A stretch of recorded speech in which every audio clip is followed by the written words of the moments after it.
Hello there guys, it's Count here, back in another video, and today I'm going to do What If Deku Was Abandoned, part 17, hope you enjoy it.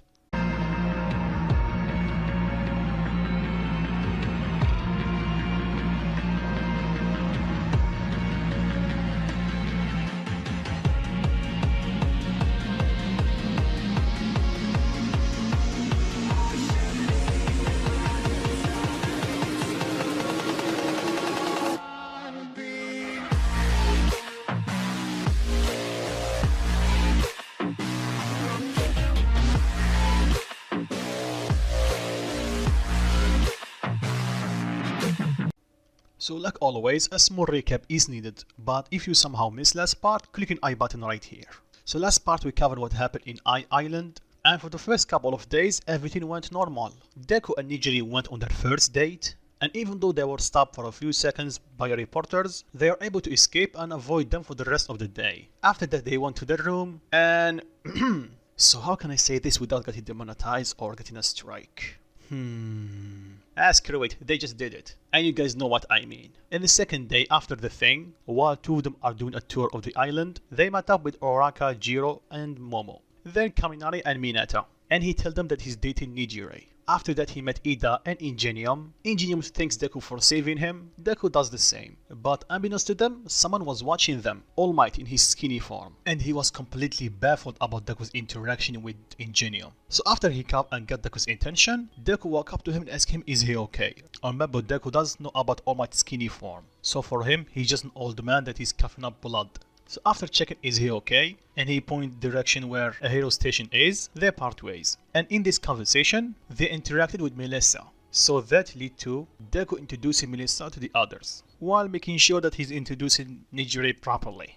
After that they showcased their powers in the robot arena thing. Look, I don't remember the name, deal with it. Anyway, after that they met up for the party, and this time Deku and Nijire are late, because they were busy. After that everything followed the enemy for a bit. After that we arrived at the garden floor, and in it Deku met up again with a familiar face, the monkey villain, or purple monkey villain. He started threatening Deku and tell him that he was training right after he beat him, but Deku easily beat him and his friend, showing that he's also got stronger. And the small robots were not a threat, because of Deku and Nijire. And after they go to the top floor, like the enemy, David confessed he got shot in the back and the villains tried to take him. But because of Deku, they fail. He was able to save David, and he scolded him for what he did, but he healed him. Then All Might joined, and like the enemy once again, Warfred used the device. And even with Deku giving it his all and All Might doing the same, they were still not enough to beat him. Deku was captured with wires. Nijiri tried to save him, but she ended up getting hurt. And that made Deku lose it. His power erupted once again, and he charged at Warfred. And that forced Warfred to use a massive block to stop Deku. So they have a power struggle, and Deku is losing. Then All Might join him, and they start overpowering him a bit, but it's still not enough. And in a moment of pure desperation, Deku created a new technique that he doesn't know the name or how to use it again, for now. And the attack went through the block or the cube, damaging Warfred. Then All Might landed a finishing blow. But before he was captured, he was taken away by Kurigiri. And I think that's it for the summary, so let's begin. So right after the fight, everyone went through a checkup to make sure that they are okay. All Might once again tried to talk with Deku, but sadly he's out of time. So David took him away, and they start discussing what just happened. Then David tell him, look Tushi, I think you need to patch things up with him. I can feel it even though he doesn't show it. What? All Might tell him. A light similar to yours, David replied, but also different at the same time. Both of us were wrong about that kid, and we need to make things right. All Might agreed with him. But somewhere else, Deku and Nijiri are sitting together, and Deku is lost in his thoughts, thinking about the power that he just used, and he started coming up with ideas to how he can use it again. But he was quickly snapped out of his thinking when Nijiri shook him a bit. She asked him is he okay? He nodded and told her I'm just a bit upset. She asked him why? Well, I promised you 3 days, and we only spent 2, so damn it. Nijiri smiled, hug him and tell him, well, maybe next time. Deku agreed with her. After that, everyone sent back home, and in the way they slept because it was pretty late already. So when they arrive, it's pretty early in the next day. Deku took Nijiri home, but before they arrive, he asked her if she's busy later that day. She giggled a bit and told him, well, not anymore. Deku understood her. Then she asked him why. Do you want to go on another date? Deku asked her. I still have the day off. And Nijiri happily accepted. So she went to her house, and when she entered, her parents were surprised to see her this early. She's supposed to come back later today. So she told them what happened, well, except some personal detail, if you catch my drift. They are worried about her, but they know she's technically a pro hero, or she will be in a few months. So they are happy that she's okay. So she went to her room to relax a bit. So let's switch for Deku. He just arrived home. He quickly decided on what to do on his date. Then he started thinking about that power again. He's trying to remember the feeling, so he power up and start thinking. Then he start commenting. It felt different. It was more powerful and more strenuous. It's almost like the first time he used his blue power. Then he got an idea. He powered down to his 100%, then he switched to his blue power. The first one with his aura changing, and the second one with his eyes changing, or his pupil. Then he started feeling the difference, and after a couple of hours of brainstorming, he realized the difference. Each form have more denser ki than the other. Then he did something that he never did before. If you guys remember in part 13, Deku did explain his power to Ryugu and Nijiri, and how his blue power is him keeping some of his ki inside his body. Not all of it, because like he explained, there is a limit for how much he can handle.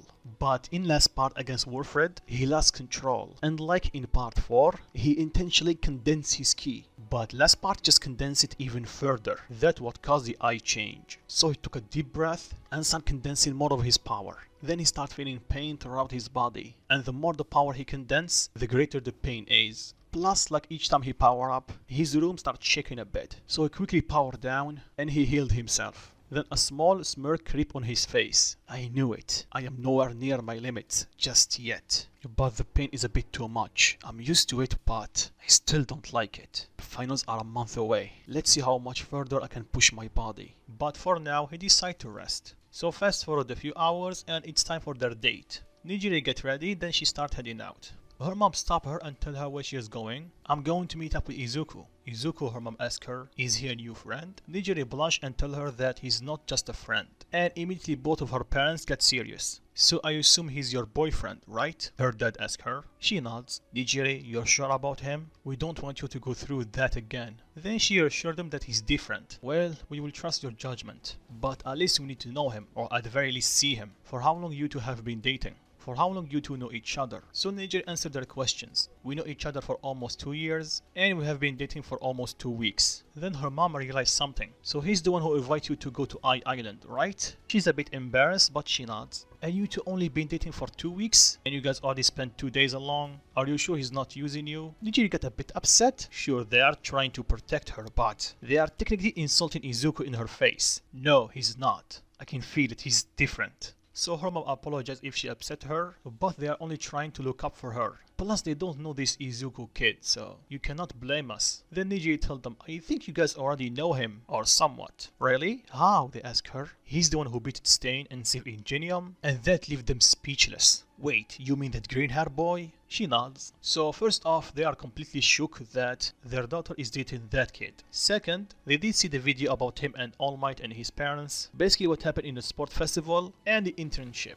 So they kind of know his past, but not his personality. So they think he's a bit rude and hard-headed. Remember, they only saw him in the media, and Deku always yell at the media. So they ask her if she can bring him tomorrow to have a talk with him. But she tells them if they can wait until they are done with their finals. Her parents sighed, and they tell her that they can wait. She thanks them and she went on her way. Then she met up with Izuku and they went on their date. Luckily this time no reporters. I will give my boy Deku a bit of fun time before what will happen next. After that we fast forward a few days. Everything went back to normal, with Deku going to school, spending some time with Nijiri, working. But here's the thing, when they are working on their quirks, Deku is going a bit more extra than usual. And sometimes Momo saw him holding his hands after training, but that only stayed for a couple of seconds before he healed himself. So of course she asked him what's wrong. They are closer in this what if. So he assured her that everything is alright. He's just going a bit extra in the training. Plus he can heal himself if he breaks something. And she agreed with him.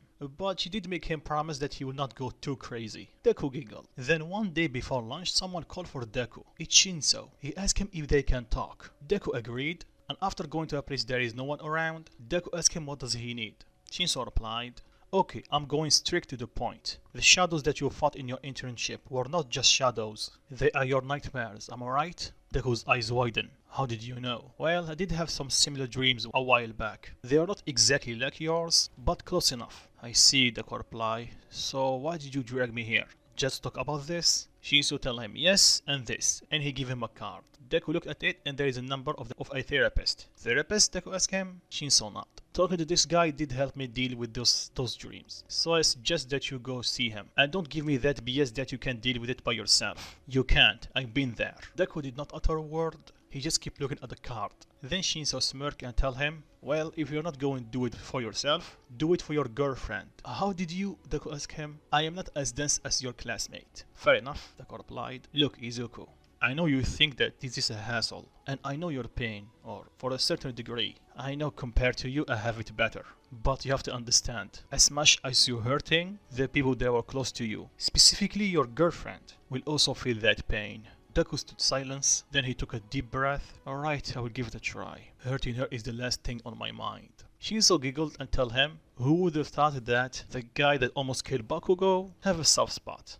Shut it, Deku replied. Anyway, I'm out, and by the way, Shinso, thanks. Don't mention it. Then Deku met up with Nijire. She asked him why he was late. I was talking to a friend. Oh, alright, Nijire replied. After that fast forward a few days, and like Deku promised, he did call therapist and he booked an appointment. But because of Deku's a bit uneasy around new people, the therapist told him to come at least once a week. He also knew what happened in the sport festival and the internship, so he already have a grasp on Deku's situation, and this went on for a couple of weeks. So like I said in last parts, Deku doesn't have a lot of free time, so whenever he have an appointment, he did tell Momo that he had to cut his studies short. He need to see a doctor. She was concerned, so she asked him if something wrong. Deku nodded and tell her, yeah, don't worry, just small checkups. And because of this point in the story, Deku and Momo are close friends, she can see that he's lying, but she's not sure of it. So the next day, Momo wants to talk to Nijire, and she asked her if she knew about Deku going to the doctor. She shook her head. I see, Momo replied. By the way, I think he's lying. When I asked him if it was something urgent, he denied it.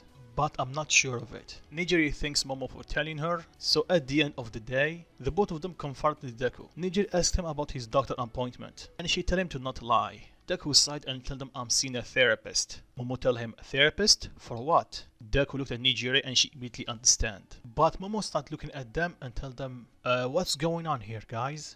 Deku tell her to sit down. Nijiri hold his hand and tell him, are you sure about this? Deku nod. Then Deku explain about his dreams and how they are infecting him. Sorry to hear that, Izuku. It's okay, Deku reply. So Nijiri asked him about the therapist because she knew that he's having a hard time talking to new people. So Deku explained that the therapist already have a grasp on his situation because of what happened in the internship. I just need some time, that's it. I see, both of them reply. Then Nijiri hug him and tell him, well, if you need anything, I'm just one call away. I know, thanks Nijiri. After that they kissed. So fast forward another week. Yes, I know I'm speeding through things, but nothing happened. Well, until now, we are only 2 weeks before the finals. And what is happening today? Both Bakugo and All Might have to return to UA. So like the past 3 weeks, Deku is a bit late. Because he's going a bit extra in his training, he's a bit more tired than usual. So we are in 1A. Everyone is chatting, then they saw Bakugo enter, and they immediately went silent. Bakugo, on the other hand, went straight to his seat. And after a few minutes, Deku arrived, and everyone is a bit afraid. What will he do? But to the surprise of them, Deku looked at him, Bakugo did the same, and Deku just went straight to his seat. Then Aizawa entered the classroom, he saw Deku and Bakugo, and he expected the worst, but luckily nothing happened. So he told the class, today we are going to do something different. Since the event of Island and some of you guys were involved in it, we think that you will benefit from some people that have experience or more experience than you. So everyone go to the field. They did, and everyone was surprised about Deku's calm nature, especially when Bakugo is only 2 feet away from him. Unbeknownst to them, the therapist, and Nijiri of course, are helping him heal faster. And of course Momo and Ryuko. So they are in the field, and Ida asked him what they will do. Then suddenly 3A walked in, the whole class, not only the big three. Everyone was shocked. but they were not ready for what will happen next. When Nijiri saw Deku, she rushed at him and jumps on him and hug him. Deku hug back. Then Deku asks her if she knew about this. She nods. Why did you not tell me? Nijiri smiled and tell him, well, I thought of surprising you, so I'm sorry. Deku hug her tightly and tell her, don't be, I'm not complaining. Plus, it's a nice surprise, at least for me. She giggled. On the other hand, everyone except from the one with their war on Island are speechless, especially Mina. So she asks Deku what's going on. Deku tell her what? Training? No, you're hugging Nijire? What? There is nothing wrong about that. She's my girlfriend. What? When? How? So after spending a couple of minutes explaining everything, and also it's revealed that Oraka, Jiro, and basically everyone that was in Island know about Deku and Nijire. Mino is a bit ticked because no one told her, but she can't do anything about it. After that, everyone from 1A that have similar quirk to 3A train together. Except for Deku, he denied the offer. He told Aizawa that he will try to relax the day. He did push his body a bit too much for the past 3 weeks. Nijiri was surprised. She looked at Deku and told him, you? Relax? Who are you and what did you do to my boyfriend? Why you? Nijiri giggled. And the rest of class 1A are a bit speechless. They never saw Deku this happy and normal before. So Mina approached Momo. She knew that her and Deku are close, so she asked her about him and Nijire. Do they always act like this? Momo nodded and told her, yeah, most of the time. And after a while, they slipped and told 3A that Deku already beat the whole class. And that intrigued them. They know he's strong from what Nijiri told them, but they never experienced it themselves. So they walk up to Deku, and Nijiri is still all over him, so they ask her if they can borrow her boyfriend for a second. Deku replied a bit annoyed, you know that you can ask me directly, right? Yeah, we know, but this is funnier. Screw you guys. They laugh. Anyway, what do you need? Well, we heard that you beat all your class already. So Deku cut them off. You want me to beat you also? Sure, why not? Someone is cocky, they reply. Maybe, maybe not. You want to see? They smirk and tell him challenge accepted. So he gets up and Nijiri is looking at him a bit worried. So he put his hand on her head and tell her, don't worry, I will not hurt them too much. Right, babe? Alright. Then she understand what he just said.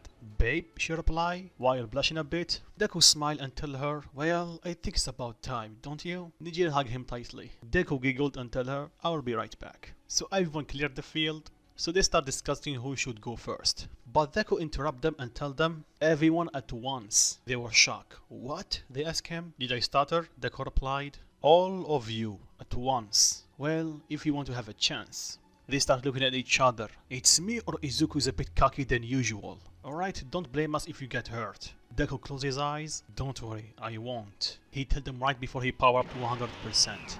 And immediately Aizawa, Mirio, Nijire realized that this 100% is much stronger than the previous one. Then Deku slowly opened his eyes. Then he gave 3A a menacing glare that actually made them sweat a bit. Some of them even took a step back. They never saw this side of Deku, but they quickly got their composure back and told Deku they are ready. Deku did not utter a word. He kept staring at them. Then he suddenly opened his hand and fired a beam at them, forcing them to dodge. Then he appeared in front of them and started beating them one by one. Sure, they are strong, but they are in disadvantage, because Deku already knows their fighting style and their quirks, and something else I'll reveal after the fight. And they practically know nothing about him and his fighting style. So you guys can guess who is going to win. Sure, they put up a great fight, with Deku holding back, but whatever they throw at Deku, he avoided and fired back. And everyone is shocked, especially Aizawa. He can see that Deku is holding his own against multiple people at the same time. It looked like that he's used to it. He will ask him about it later. But when he thought the fight was going to his climax, Mirio, Tamaki, and Nijiri joined the fight. Tamaki was a bit hesitant, but Mirio persuaded him. And Nijiri joined in because it seems like fun, and Deku was not anticipating them. So when he clashed with Mirio, Mirio told him, you did say that you want to fight the whole class, so get ready. Deku sighed and he started thinking that next time he needs to choose his word carefully. So the three of them ganged up on Deku. Aizawa was going to stop the fight, but he didn't, after seeing that Deku is actually holding his own against them. So here's what's going on. Ninja is fighting Deku from distance, Tamaki is holding the mid-range fighting, and Mirio is going one-on-one against him. Deku knows that this fight will be of endurance, especially against Mirio. So he starts dodging and weaving, and that will only help him so far. Then after they get a hold of his rhythm, Nijiri fire a Nijiri wave at him. Deku block it using an energy blast, completely negating it. Then Mirio pop up from behind him and punch him in the gut. He did send him flying a few feet, and Tamaki took this opportunity and grabbed him with his tentacles. Mirio is a bit exhausted. Deku was relentless doing his assault. So after he was captured, he tells Deku that they are won. Deku tried to break free, then Mirio tell him, come on Izuku, know your limit already. Deku stopped struggling, then he started laughing. He slowly raised his head and tell Mirio, limits? Yeah. Then he looked at Mirio dead in the eyes. Screw them. Then his power erupted. Tamaki's tentacles completely turned to shred. Then Deku starts screaming and the ground around him starts shaking and breaking apart. Then he suddenly vanished and appeared in front of Mirio, delivering a furious gut punch that sent him flying. And while Mirio is stunned, Deku vanished and appeared behind him, kicking it in the back. Then he vanished and appeared in front of him. Then he delivered a furious right hook to Mirio's face that sent him crashing to the ground. Then he looked at Tamaki. Tamaki got afraid. Then he vanished once again. Tamaki took a step back. Then he bumped into Deku. He looked back and see Deku glaring at him and tell him, going somewhere? Tamaki starts shaking in fear. Then suddenly Deku vanished once again. But before Tamaki can see where he is, he received a furious gut punch that forced him to go on his knees, and Deku was the one who punched him. Okay, right now everyone is terrified. Even Aizawa. Deku just swapped the floor with Mirio, that people say that he's number 1, including within pros. And on top of that he beat Tamaki and the rest of Trie. And the only one still standing is Nijire. They know Deku is dating her, but it seems that he's not holding back, so they're a bit afraid for her. Then Deku vanished once again. He appeared in front of Nijire flying, while both of them are flying. Deku is looking at her dead in the eyes and giving her the same look that he gave to Mirio and Tamaki. So they think that she will have the same fate as two of them. Then to their shock, Nijiri smiled, approached Deku and kissed him. Deku was surprised, he got a bit flustered and he laughed nervously. Then he powered down and two of them fly down. Well, that was anticlimactic. Then everyone gathered around Deku while helping Tamaki and Mirio to get up, especially Mirio. So they congrats Deku for winning and they commented that Deku got way more powerful since the sport festival. Well, I am training, so what do you think? They not, but still, to beat the whole class and the big three? Then Nijiri innocently told them, you guys really thought that you can beat him? So you ask her, it's me or you already know that we will lose? Nijiri nods. So how? They ask her. Once again she told them innocently that he already defeated Ryuko, so what chance you guys will have? Everyone screamed in unison, yes, even Aizawa. What? Ryuko, the number 9 hero we're talking about, right? Nijiri nodded. He looked at Deku and he just shrugged. Then Nijiri commented that Deku did get stronger since he last fought Ryuko, and that left them completely dumbstruck. Then Aizawa started thinking. In less than 2 months, he went from weaker than Bakugo to beat the number 9 hero. Just what is this power he's using? Then Nijiri asked Mirio, is he okay? He said, no, unlike you, you don't have even a scratch on you. He said that while looking at Deku. What? Deku replied. As if I'm going to hurt my girlfriend. Not happening. Then Mirio looked at Tamaki and even though he's hurt, but not as much as him. Then he asked Deku, it's me or you did go a bit harder on me? Yep, Deku replied. What? Why? Because of your big mouth. We did agree that we not tell Aizawa about our first fight. And what did you do? Mirio got a bit nervous and scratched the back of his head. So this is payback, Deku continued. Then he sighed. Anyway. Then he raised his hand and pointed a key blast toward them. And before they ask him what he's doing, he fired it. Everyone is a bit surprised. Did he just kill them? But when the lights started dissipating, they saw them still standing. Then the class, 3A I mean, they realized that they are okay. Actually, they think they are already healed. So they asked Deku if he healed them. He nods. You're really getting good at this, Nijiri told him. Deku nodded. I'm practicing, so. After that, everyone returned to the original thing. You know, training class 1A. And Deku once again did not train. So Nijiri is beside him and asks him is he okay? Because, you know, Deku smiled and tell her, I'm fine, don't worry. I don't care about him. As long as he doesn't hurt you again, he can do whatever he wants. I see Nijiri hug him, Deku hug back. So we fast forward to the end of the day, and class is dismissed. Nijiri asked Deku, see you in a few? Deku nodded. She kissed him and went with her class.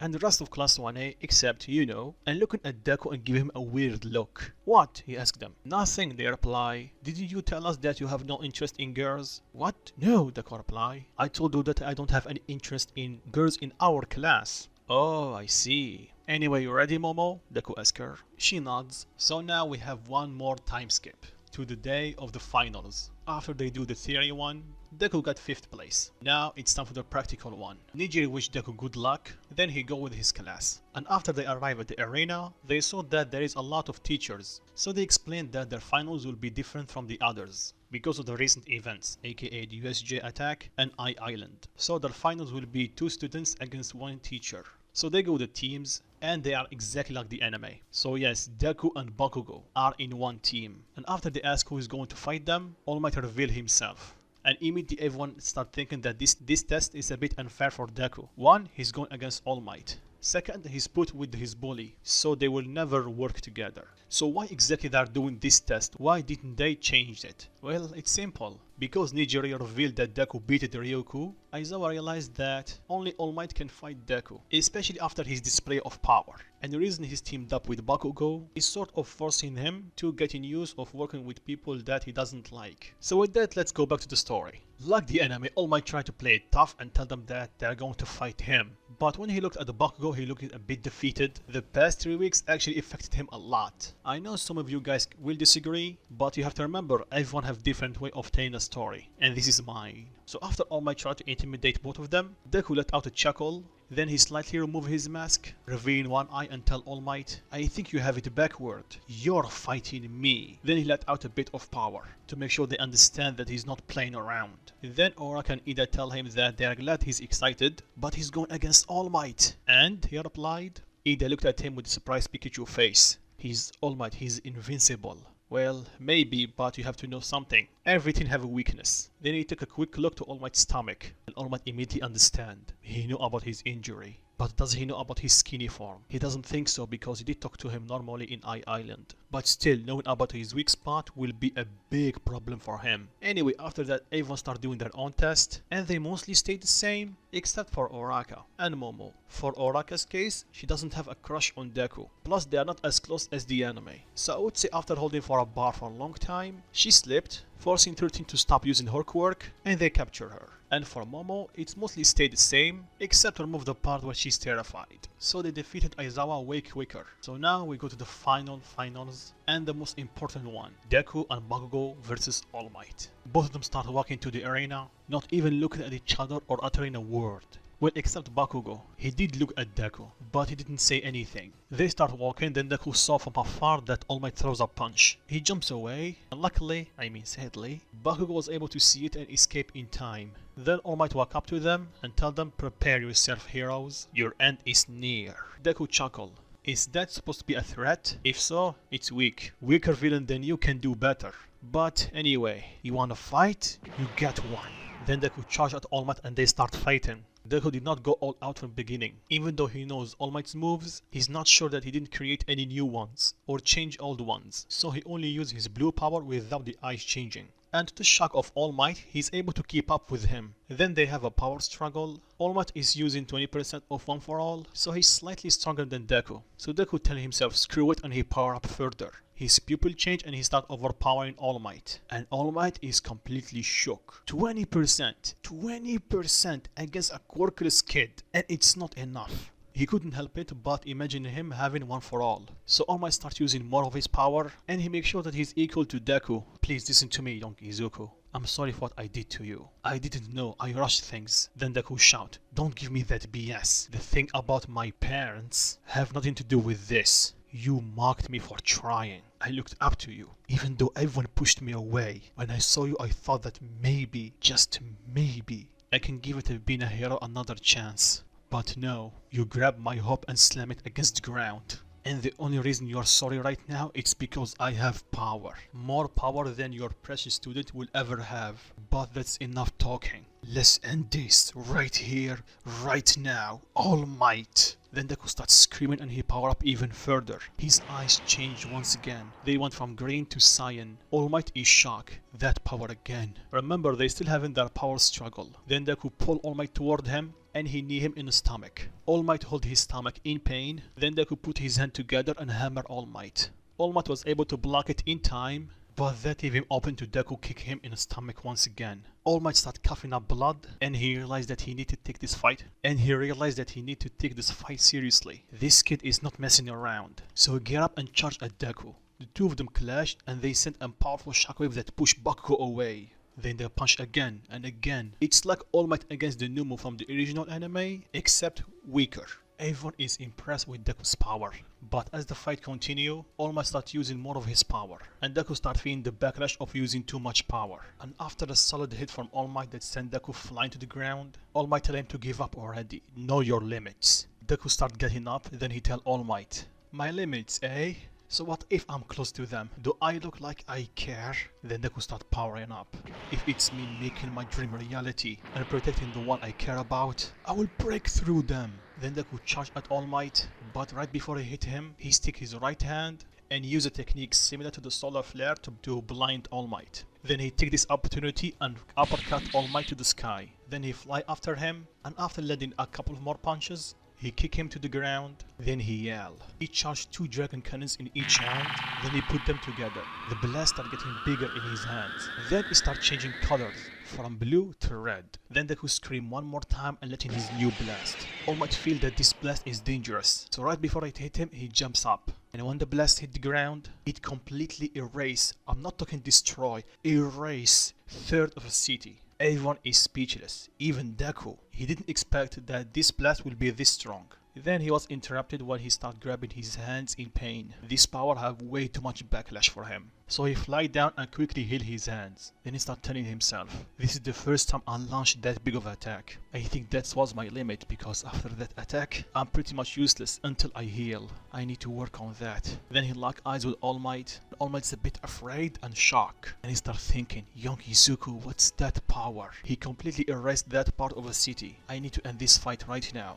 So he gets serious. Deku noticed that and he tells himself, he's finally taking me seriously, huh? It's about time. So they charge at each other and Deku is immediately on a back foot. Even though All Might is not going 100%, he's going pretty hard on Deku. And Deku is relentless. Each time All Might punches him away, he jumps right back up. And even though he cannot avoid all of his attacks, he's making sure that he's avoiding every punch that will do critical damage. So after a minute of this, Deku realizes that he cannot keep up anymore. He's truly strong, but he will not give up. Then he immediately fired 2 beams at All Might, and he was able to dodge them. Then he throws a punch at Deku.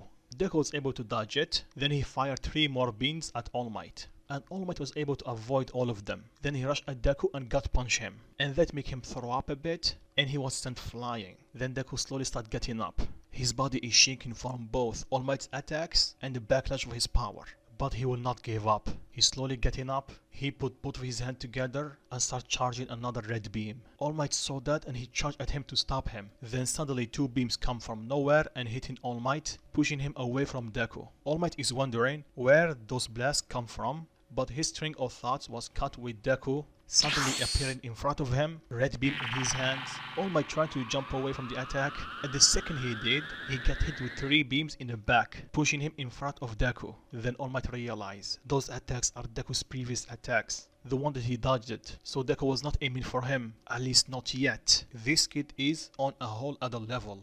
And at the same time when Deku launched his attack, All Might was left with no other options. So he threw a Detroit Smash. Both attacks collided, sending a massive shockwave that even the people that were in comms felt it. And also this attack created a massive tornado with a slight red color. Then when the smoke started dissipating, there is no All Might, neither Deku. In their place there is only a giant hole. Everyone started thinking, where did they go? And I'm going to stop it right here. So what do you think of it, guys? What happened to All Might and Deku? Did they die or they managed to survive? Leave your thoughts in comments down below, and if you enjoyed the video, drop a like, it helped me a lot. And if you're new, subscribe, there is more videos like this coming. And like always guys, peace.